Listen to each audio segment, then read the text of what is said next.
Hello my dear aspirants.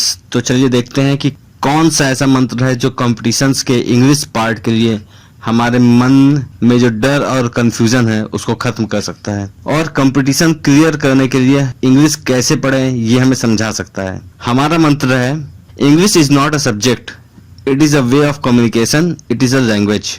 अब आप सोच रहे होंगे कि एक तो इंग्लिश सब्जेक्ट भी है, लैंग्वेज भी है, और इतनी छोटी सी बात के लिए इतना वीडियो ड्रामा क्यों? तो मेरे दोस्तों रुक जाइए और धैर्य के साथ इस वीडियो को देखिए, अभी यहीं पे मैजिक होगा। अब सबसे पहले हम ये समझते हैं कि इंग्लिश एज अ सब्जेक्ट और English as a way of communication या इंग्लिश एज अ लैंग्वेज में आखिर फर्क क्या है। तो सबसे पहली बात कि इंग्लिश एज अ सब्जेक्ट में हम ग्रामर के रूल्स और फॉर्मूलाज रटते हैं और उनको समझते हैं, जबकि English as a way of communication या लैंग्वेज में हम अपने मन में आने वाले विचारों को सेंटेंस के माध्यम से सामने वाले तक पहुंचाते हैं। बोले तो message communication. English as a subject नियमों को याद करने का सिस्टम है, जबकि English as a way of communication या लैंग्वेज इन नियमों के इम्प्लीमेंटेशन का सिस्टम है। इंग्लिश एज अ सब्जेक्ट में एफिशिएंसी एवेल्युएशन कैसे होता है?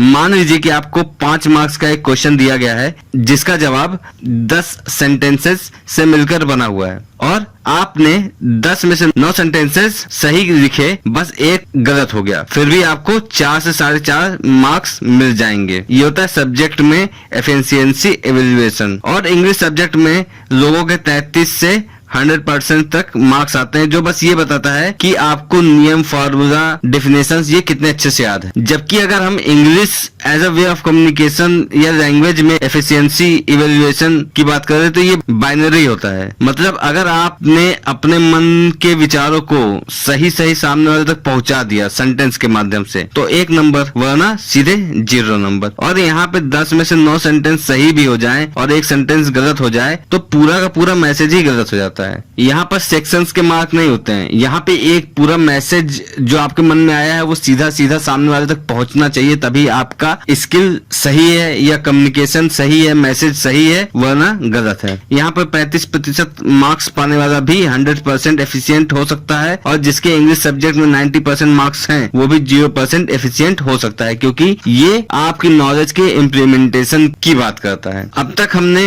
इंग्लिश एज अ सब्जेक्ट ही पढ़ा है और दुर्भाग्यवश कॉम्पिटिशन्स की तैयारी में भी हम इंग्लिश एज अ सब्जेक्ट ही पढ़ते हैं। मतलब वही नियमों को याद करना, रटना, यही सब चल रहा है आज भी। काफी कुछ आपको समझ में आ गया होगा, लेकिन अभी भी अगर आपके मन में थोड़ा बहुत कंफ्यूजन है तो चलिए उसे भी दूर कर देते हैं। हम यहाँ पर इंग्लिश ग्रामर क्यों पढ़ रहे हैं? गवर्नमेंट जॉब के लिए। तो गवर्नमेंट जॉब में आपका काम क्या होगा? आपका काम होगा ऑर्डर्स पास करना, ऑर्डर्स को चेक करना। मतलब जो मैसेज यानी ऑर्डर है उसे इंग्लिश लैंग्वेज में डिलीवर करना या चेक करना, बोले तो कम्युनिकेशन रिलेटेड जॉब है आपका। तो जब जॉब की रिक्वायरमेंट ही है कि कैंडिडेट को English as a way of communication या लैंग्वेज के तौर पर आती हो, तो एग्जामिनर का पॉइंट ऑफ व्यू भी इन्हीं स्किल्स को चेक करने का होता है कि कैंडिडेट मैसेज डिलीवरी कम्युनिकेशन में कितना एक्सपर्ट है। अब समझ आई मंत्र की अहमियत कि जो लोग कंपटीशन की तैयारी कर रहे हैं उनके लिए English is not a subject,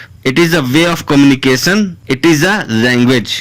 मतलब अब एस्पिरेंट्स को इंग्लिश की स्टडी को एक नए नजरिए से देखना होगा और वो होगा English as a way of communication और एज अ लैंग्वेज। मतलब नियम याद करने से काम नहीं चलेगा, मैसेज डिलीवरी करने वाले नियमों का इम्प्लीमेंटेशन कैसे होता है ये भी आपको आना चाहिए। अब सबको समझ में आ गया? अब कुछ जरूरी बातें यहाँ और देख लेते हैं। अपने मन के विचारों को सेंटेंस के फॉर्म में लिखने के लिए हमें एक तो स्टैंडर्ड आर्किटेक्चर की जरूरत होती है जिसमें हम वर्ड्स को अरेंज करते हैं और हर वर्ड उस सेंटेंस में पार्ट्स ऑफ स्पीच का काम करता है और ये पार्ट्स ऑफ स्पीच आपस में लॉजिकली कनेक्टेड होते हैं और ये सब आपस में मिलकर एक मैसेज कन्वे करते हैं। यही होता है कम्युनिकेशन और इसीलिए एग्जामिनर भी parts of speech, architecture, message की स्किल्स को ही चेक करना चाहता है और हमें भी इसी के अकॉर्डिंग अपनी स्टडी करनी चाहिए। तो ये स्टडी आपको हम कराएंगे वो भी बहुत आसानी से,